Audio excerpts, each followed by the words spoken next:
Comment section में एक mother का सवाल है कि जी बच्चा फ़ीड करने के बाद डिकार नहीं लेता या बच्चे को फ़ीड के बाद डिकार कैसे दिलवाएं।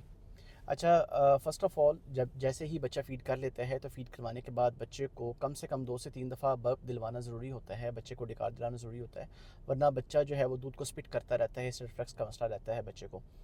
तो उसके लिए सबसे बेहतरीन तरीक़ाकार ये है कि बच्चे को सबसे पहले आप जब फ़ीड करवा लें, कोशिश करें कि एक तो फर्स्ट मदर फ़ीड ही दें और दोनों तरफ से फ़ीड करवाएं। और फ़ीड करवा लेने के बाद जो है वो बच्चे को आप जो उसका ये स्टमक्स वाली जो जगह है उसको यहाँ पे शोल्डर वाली साइड पे लगाएं, ठीक है।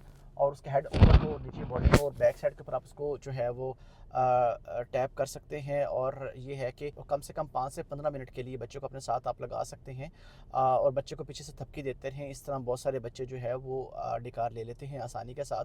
और उसके बाद बच्चे को जब आप लिटाएं दूध पिला के तो भी कोशिश करें कि बिल्कुल स्ट्रेट मत लिटाएं।